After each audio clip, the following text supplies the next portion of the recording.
Ô Yudi, você começou a sua jornada muito cedo, né? Sim. Praticamente você não teve infância, porque Não. você trabalhou muito. Você era um Sim. cara realmente estava ali, se tornou famoso muito, muito cedo. Sim. Como é que foi para você lidar muito jovem com a fama?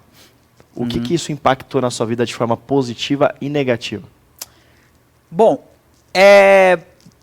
para mim é meio difícil falar sobre como foi viver a fama, porque eu não conhecia uma outra vida, né? Uau. Se você chegar para um cara que entrou no Big Brother e saiu famoso, o cara vai saber, falar, isso mudou, foi isso e tal, tal.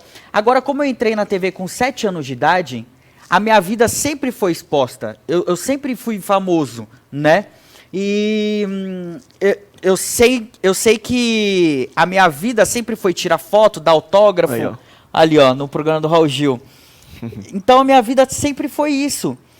Se você chegar para uma... Eu tô falando isso porque eu já fiz, Sim, né? sim. Se você chegar para evangelizar e conversar com os adultos que estão morando na rua, eles vão falar uma parte triste. Só que se você chega para uma criança, ela sente falta como outras crianças sentem de não poder comer um doce, de não poder tal, tal. Mas essa é a realidade dela, ela foi criada daquela forma. Sim. Só depois ela vai ter um entendimento que há um mundo maior, há coisas mais divertidas, há uma liberdade maior.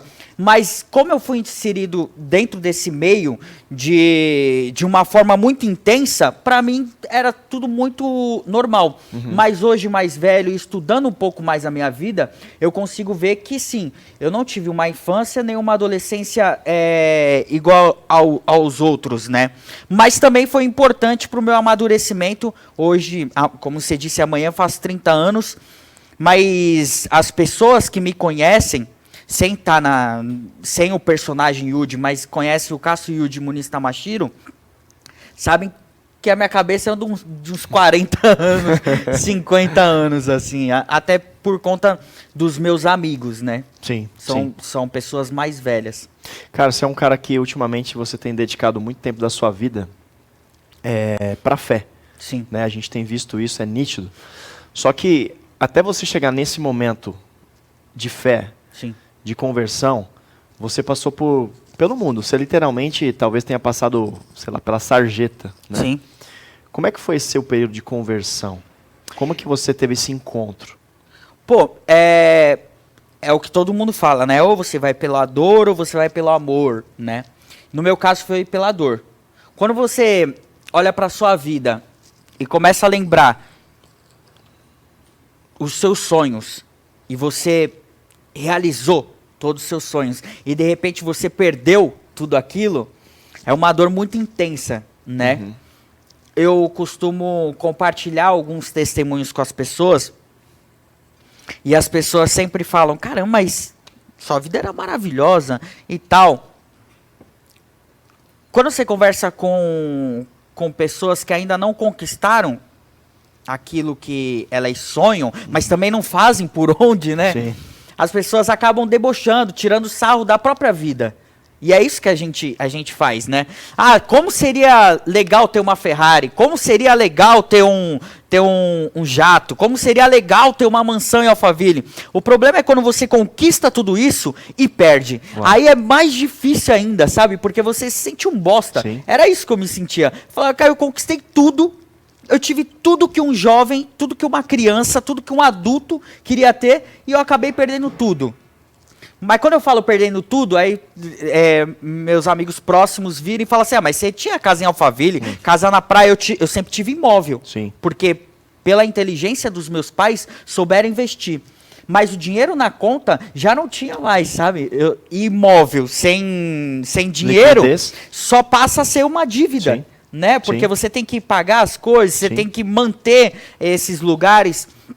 Então, para mim foi bem complicado. E no momento que eu estava perdido e não tinha mais saída realmente dentro de mim, e eu não conseguia entender os conselhos das outras pessoas, foi quando eu recebi o convite para ir para conhecer uma igreja, fazer parte, e aí eu fui. Senti algo muito diferente, eu senti que eu tinha sido ouvido Porque até então, muitas pessoas me ouviam, mas eu sentia como...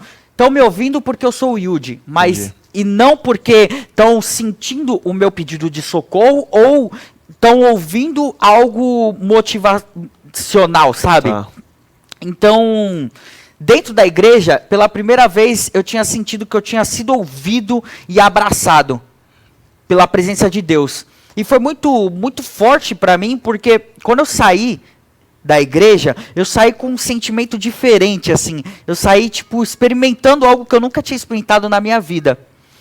E aí passou uma semana, eu falei assim, eu senti aquele vazio novamente dentro de mim, e eu falei, eu preciso encontrar aquela felicidade de novo. E como minha família era do candomblé, eu sempre busquei a minha felicidade ali, eu sempre me acomodei com aquelas coisas, eu fazia trabalho para conquistar coisas, enfim, a minha vida era nisso. Sim. A minha segurança estava nisso, né? E eu desci para a Baixada Santista conversar com a minha mãe de santo. E quando eu tô na frente dela, eu falo, eu preciso voltar com a minha ex-mulher, eu preciso do meu trabalho novamente.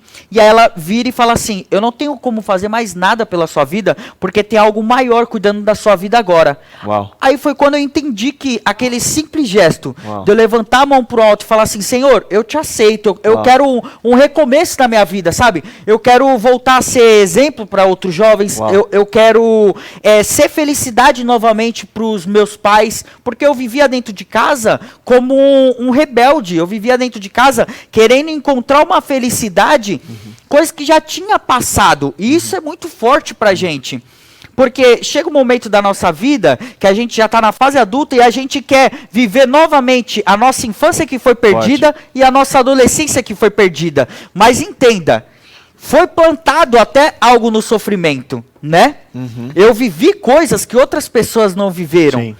Aquilo já tinha passado, mas a presença de Deus fez eu entender que nunca é tarde para você viver algo que te preencha e que te traga felicidade ao ponto de você esquecer os seus problemas, os seus traumas, mas aí encarar esses problemas e traumas como vida para outras pessoas. Não sei se fez muito sentido Forte, eu explicando dessa forte. forma, mas foi naquele momento que eu entendi, o mundo espiritual é real. Porque eu via a minha mãe, a minha tia, a gente tinha centro, Sim. né? E eu via elas virando, festa de churrasco, aí quando bebia, aí todo mundo, eu não sabia, eu estava conversando com a minha mãe, eu estava conversando com os espíritos. Então, tipo assim, tudo isso era muito real na minha vida. Mas eu não sabia que eu poderia me conectar diretamente com Deus, Uau. porque era algo muito distante. Eu falava assim, não, eu tenho que conversar com os espíritos para aí sim as coisas acontecerem. Só que quando isso rompeu e o véu se rasgou, eu falei assim, eu posso me conectar diretamente com Deus. Uau. Então, mano, pra que eu vou me conectar com o produtor se eu posso me conectar direto com o Silvio Santos, tá ligado? Forte. Tipo, é isso que surgiu Forte, dentro de mim, tá forte. ligado? Foi. As pessoas falam, mas demorou. Foi, mano, quando a resposta é direta, interna, não tem como você chegar. Lógico, no meio desse caminho você fica meio com medo, Sim. né? Você fica tipo, caramba. Não, eu vou cair, aí depois eu me levanto de novo. Então, eu tive várias caídas, Sim, tá ligado? sim, Mas normal. hoje é muito difícil. Eu caio, lógico, nós somos pobres pecadores. Eu pego Sim. todos os dias, Sim. mas não intencional, sabe? Sim. Sabe que você falou algo muito relevante, muito... Eu vim de uma família espírita também. Sim. Os meus pais, meu pai era pai de santo, minha mãe servia Sim. também, e eu ia muito em centro, até os meus 7 anos de idade, quase 8, eu ia em centro, Sim. de mesa branca, mas era uma família espírita. E é interessante que com 7 anos de idade eu fui tomar um passe, Uhum. e aí eu me questionei, e eu falei para aquele espírito que meu pai havia recebido, né? Eu falei assim, eu quero te ver. Uhum. Se você é real, eu quero te ver. Aí ele falou assim para mim, eu me lembro até hoje, cara, fico até arrepiado quando eu conto essa história, porque ele falou assim, eu não posso me revelar para você porque você é jovem, mas um dia você vai descobrir a verdade.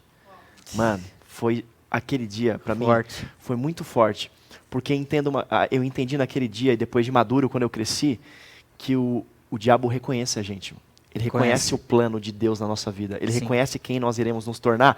E quando a gente tem um propósito, ele quer matar o nosso propósito. Mas quando a gente se identifica e se fala, eis-me aqui, Senhor, ele é obrigado a ser submisso à Exato. autoridade do Pai. Não tem como, né? Cara, e foi o que aconteceu com você. É tipo assim, mano, não tem jeito. Tem alguém, ele já orou e já declarou, então a partir de agora, Não tem parou como. porque o cara é meu. Ponto e acabou. É